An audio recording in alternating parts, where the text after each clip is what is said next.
Paano kung ang pinakadakilang labanan sa sinaunang kasaysayan ay naipanalo na bago pa man may bunuting kahit isang espada? Noong taong 331, bago ang karaniwang panahon, hinarap ng iisang tao ang isang hukbo na dihamak na 5 beses na mas malaki kaysa sa kanya, isang dambuhalang karagatan ng mga tao na nagtipon upang burahin siya sa mundo. At habang ang kanyang mga kaaway ay gising sa buong magdamag sa malamig na hangin ng disyerto, paralisado sa takot, siya ay natutulog. Ang lalaki ay si Alexander, ang 25 taong gulang na hari ng Macedonia, isang figura na tila ba humakbang mula sa isang mito.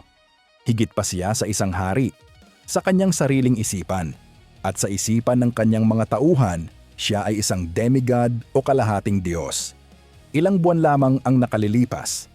Sa sagradong oasis ng Siwa sa Ehipto, ipinahayag siya ng mga pari ng Amon bilang anak ng Diyos na nagpatibay sa paniniwalang inalagaan niya sa buong buhay niya. Siya ang tagapagmana ni Philip II, ang ama na humubog sa hukbong Macedonian upang maging pinakamamatay na sandata sa mundo. Ngunit siya rin ay isang taong udyok na lampasan ang dambuhalang pamanang ito upang iukit ang sariling pangalan sa walang hanggan. Pinamunuan niya ang kanyang hukbo ng 47,000 matitigas na veterano patungo sa puso ng Imperyong Persyano sa isang maalikabok na kapatagan na tinatawag na Gaugamela. Ito na ang huling pagtutuos. Hinihintay siya ni Darius, ang ikatlo, ang hari ng mga hari, isang pinuno na pinagmumultuhan ng multo ng kanyang sariling kabiguan. 2 taon na ang nakalilipas. Sa labanan ng Isus, tumakas siya mula kay Alexander, isang personal na kahihiyan na yumanig sa mga pundasyon ng kanyang imperyo. Ang Gaugamela ang kanyang pagkakataon para sa pagtubos, ang huling pagkakataon upang patunayan na karapat-dapat siya sa trono ni Cyrus the Great. Tumawag siya ng isang puwersa na higit sa lahat ng imahinasyon, isang tsunami ng sangkatauhan na ang layunin ay durugin ang mga mananakop na Macedonian gamit ang purong bigat nito. Ang mga konserbatibong pagtatantya ay naglalagay sa kanyang lakas sa mahigit 100,000. Ngunit para sa mga Macedonian na nakatingin sa kapatagan, tila ito ay nasa sangkapat na milyon. Napakalaki na tila tinatakpan nito ang abot-tanaw. Ito ay isang buhay na mapa ng kanyang imperyo. Mga bihasa at aristokratang mga ngabayo mula sa Bactria. Ang kanilang mga pikili pansel o kalasag na parang kaliskis ay kumikinang sa araw. Mababangis na Scythian na mamamana mula sa kapatagan na kayang magpakawala ng mga palaso ng may nakamamatay na katumpakan habang nakasakay sa kabayo. Ang maalamat na 10,000 walang kamatayan, ang personal na bantay ng hari, nagniningning sa kanilang makikinang na baluti na sinusundan ng kanilang sariling mga lingkod. At naroon ang mga bagong sandata, ang mga susi sa planong tagumpay ni Darius.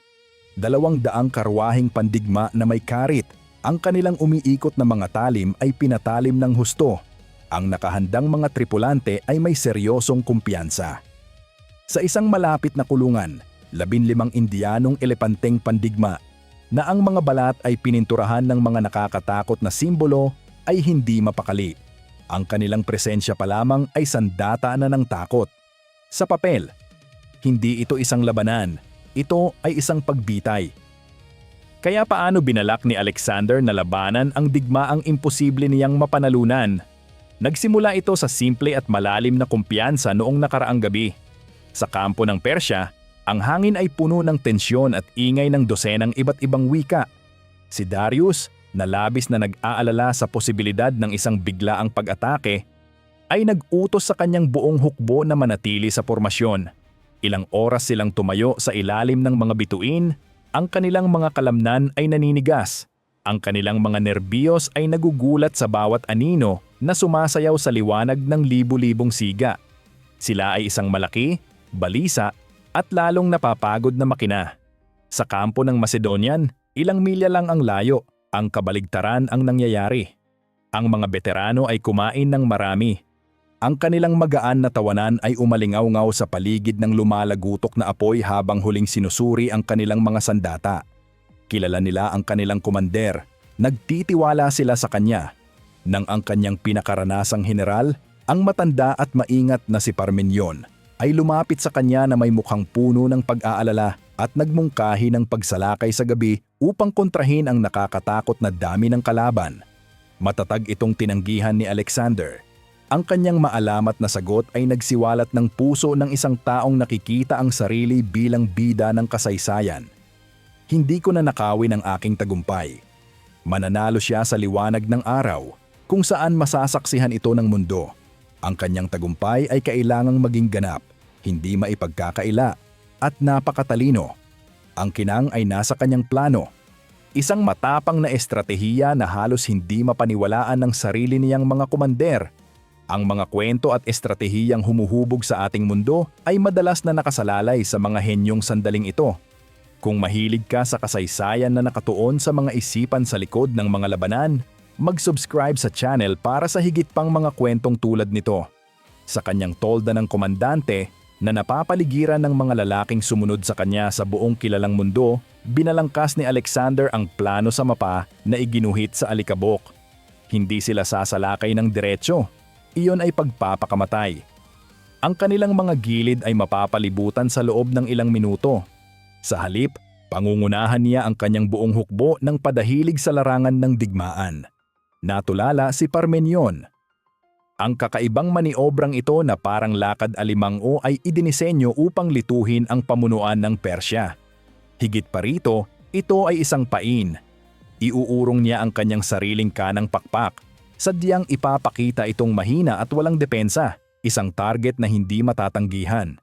Sa nakakakilabot na katiyakan, hinulaan niya na ang kawalerya ng Persya ay magmamalabis at susugod sa tila kahinaang ito. Sa kanilang pagmamadali, gagawa sila ng isang nakamamatay at panandali ang butas sa kanilang sariling linya. Sa butas na ito, paliwanag niya habang itinuturo gamit ang dulo ng punyal, pangungunahan niya ang isang nag-iisang pagsugod na ibubuhos ang lahat. Ang target ay hindi ang hukbo, kundi ang iisang tao, si Darius. Ang kinabukasan ng kaharian ni Alexander ay nakasalalay sa isang pustahang psikolohikal at isang panandaliang pagkakataon. Habang sumisikat ang bukang liwayway sa kapatagan, pinanood ng pagod na hukbo ng Persya ang mas maliit at kipihentadong hukbong Macedonian na sa wakas ay gumalaw. Ngunit hindi pasulong, kundi sa pinakakakaibang sayaw ng kamatayan na maiisip. Sumikat ang araw na inilalantad ang tunay na laki ng hukbong Persyano. Isang kumikinang at walang katapusang hilera ng mga tao at kabayo na tila umaabot mula sa kabilang dulo ng mundo hanggang sa kabila. Ibinigay ang utos at sinimulan ng mga Macedonian ang kanilang nakakakilabot at padahilig na martsa. Ang disiplinadong yabag ng libu-libong bota sa tuyong lupa ang tanging tunog. Si Darius at ang kanyang mga komander ay nanood mula sa gitna ng kanilang linya, ganap na nalilito. Ang mga labanan ay hindi ipinaglalaban ng ganito. Ang kakaibang maniobrang ito ay humila sa mga Macedonian palayo sa lupain na maingat na pinatag ni Darius para sa kanyang mga karwaheng pandigma. Sa takot na mapalibutan, walang ibang nagawa si Darius kundi iutos ang paglipat ng sarili niyang napakalaking linya bilang tugon. Isang asiwa at kumakalat na paggalaw na dumaloy sa kanyang mga hanay at nagtanim ng mga unang buto ng kalituhan at pagkadismaya. Sa pagkapagod sa kakaibang sayaw, nagpasya si Darius na oras na para gamitin ang kanyang pinakahuling sandata. Ibinigay niya ang hudyat at nagsimulang yuminig ang lupa. 200 karwaheng may karit ang sumugod pasulong. Para sa hukbong lakad ng Macedonian, ito ay isang pangitain ng bangungot. Mga makinang pandigma na hinihila ng mga nakabaluting kabayo, sumusugod sa buong bilis, na may mahahaba at matatalim na patalim na umiikot mula sa kanilang mga gulong. Naririnig na humihiwa sa hangin.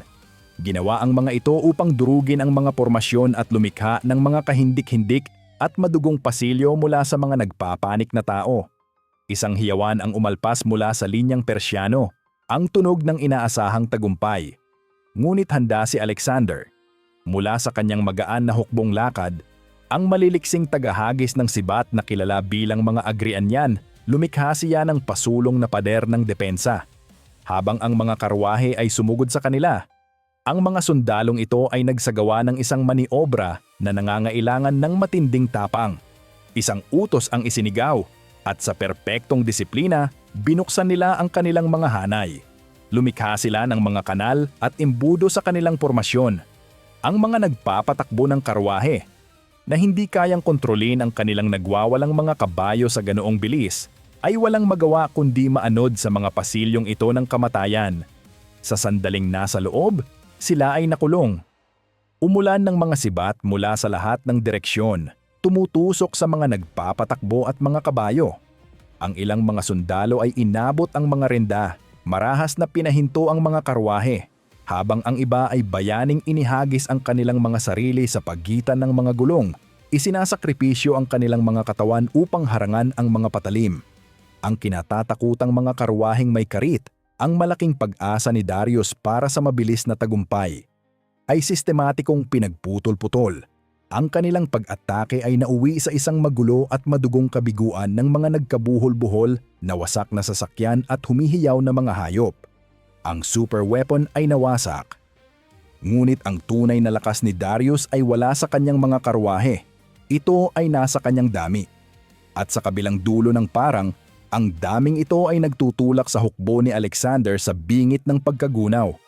Ang buong bigat ng kanang pakpak ng Persya, isang bagyo ng mga piling kawalerya ng Bactria at Scythia sa ilalim ng pamumuno ni Satrap Bessus, ay humampas sa kaliwang pakpak ng Macedonian. Dito, ang labanan ay hindi tungkol sa matalinong mga maniobra, kundi tungkol sa purong, brutal na kaligtasan. Ang pakpak ay pinamunuan ng pinagkakatiwalaang general ni Alexander, ang veteranong si Parmenion. Ang kanyang mga utos ay simple: manatili sa pwesto sa anumang halaga. Ngunit hinarap niya ang halos 3 beses na dami ng kalaban. Ang hangin ay napuno ng hiyawan ng libu-libong tao at halinghing ng mga kabayo, habang ang baha ng mga Persyano ay humampas sa kanyang linya. Ang mga mangangabayong Bactrian ni Bessus, na itinuturing na pinakamahusay na mangangabayo sa imperyo, ay nanguna sa pagsugod. Sila ay mga maharlika, nakasuot ng kalasag na parang kaliskis, nakikipaglaban ng may kabangisan na nagmumula sa pagmamalaki. Bumangga sila sa sariling Thessalian na kawalerya ni Parmenion na kabilang sa pinakamahusay sa Greece. Isang malaki at umiikot na bakbakan ang sumiklab, isang magulong tunggalian ng mga sibat, espada, at desperadong katapangan. Ang mga Thessalian ay lumaban ng may hindi kapani-paniwalang husay.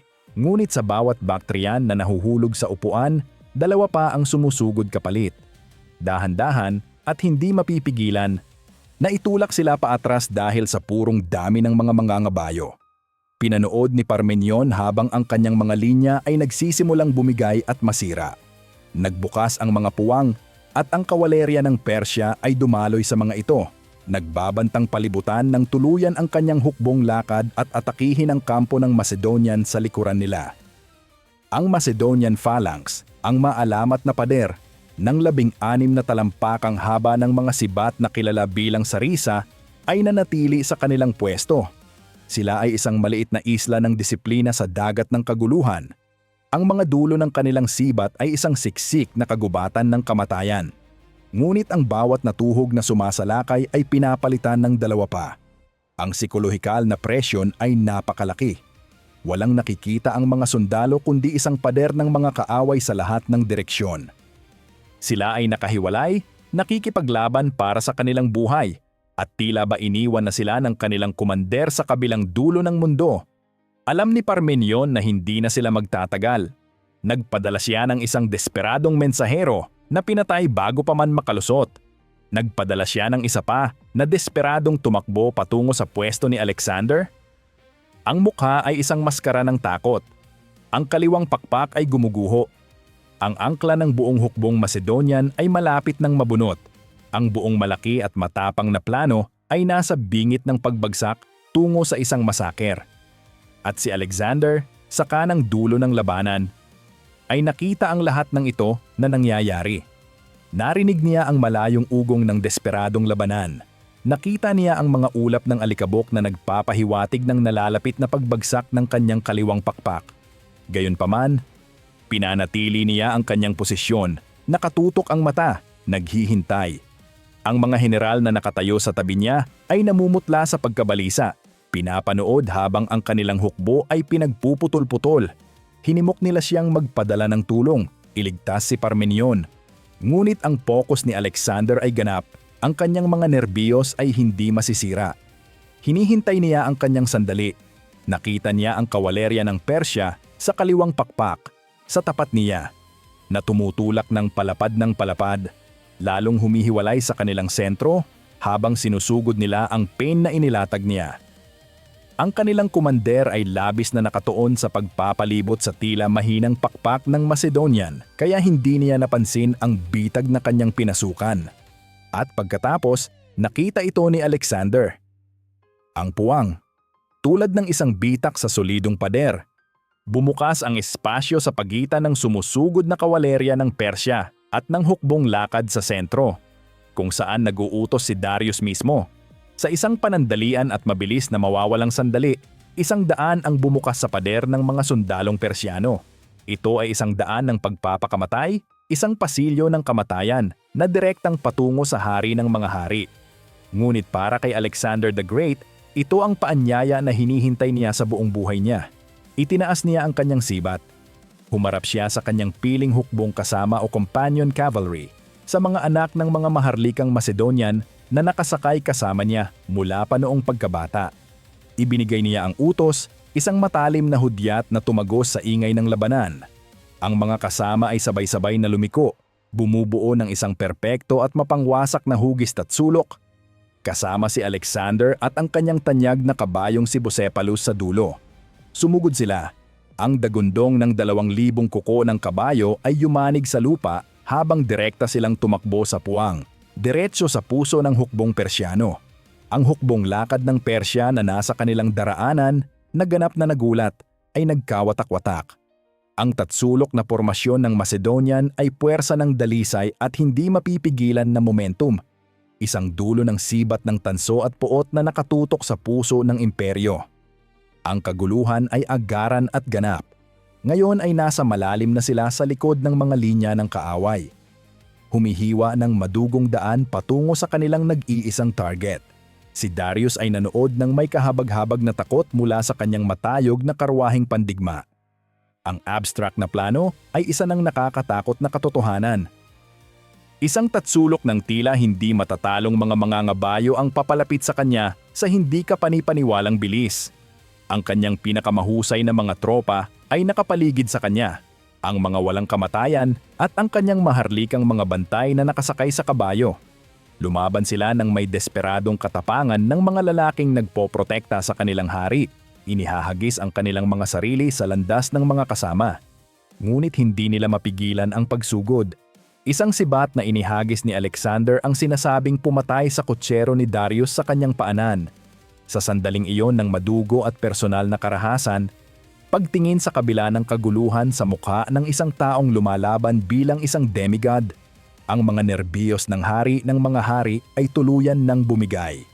Hinawakan niya ang renda, inikot ang kanyang karwahe, at tumakas mula sa larangan ng digmaan.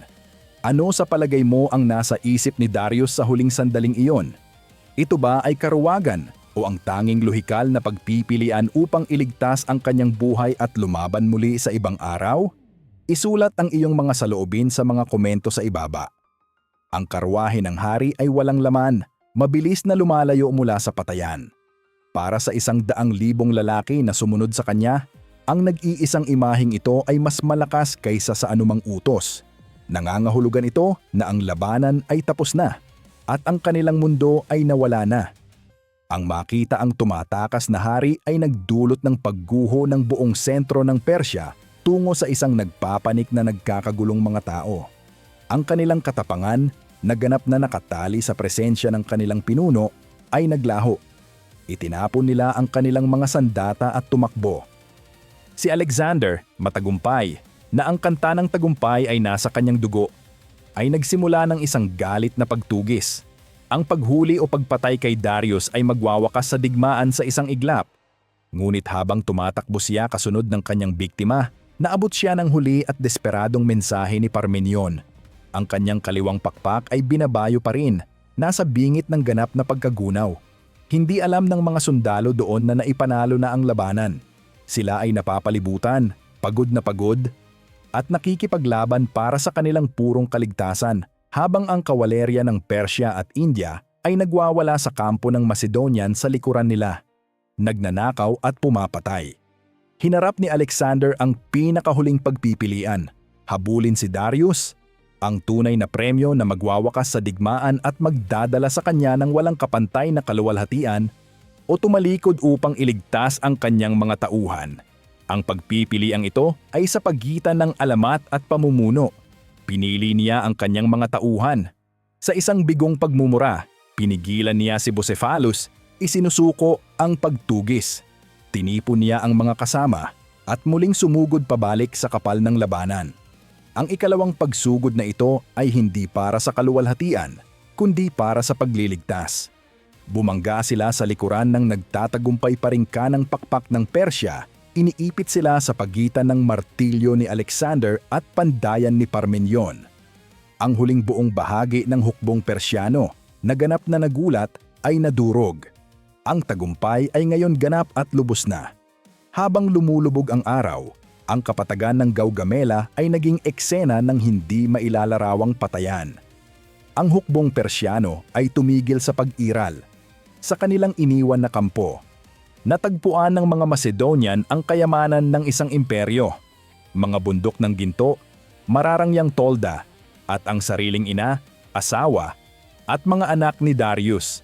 Si Alexander, na naglalakad sa nasakop na kampo, ay natagpuan ang mga maharlikang kababaihan na nakadapa sa takot.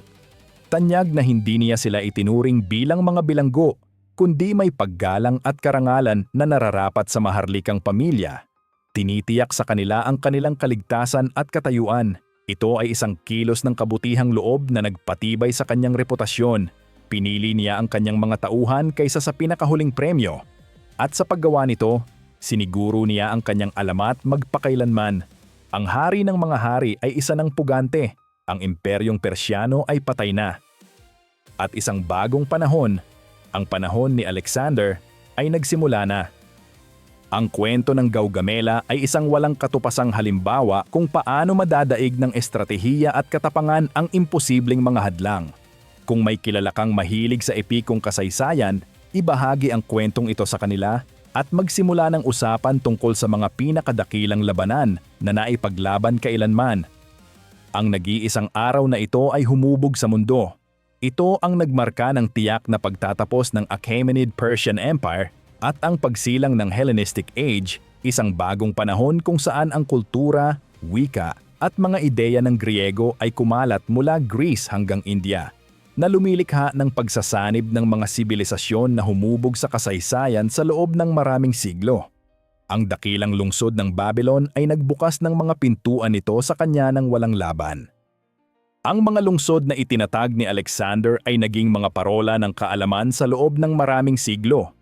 Pinatunayan niya na ang kasaysayan ay hindi laging isinusulat ng pinakamalaking mga hukbo, kundi ng mga pinakamatapang na isipan. Kung nais mong makakita ng higit pang mga kwento tungkol sa mga hindi kapani-paniwalang labanan at napakatalinong estratehiya na humubog sa ating mundo, siguraduhing mag-subscribe sa channel at i-on ang mga abiso. Salamat sa pagsama sa amin sa paglalakbay na ito sa nakaraan.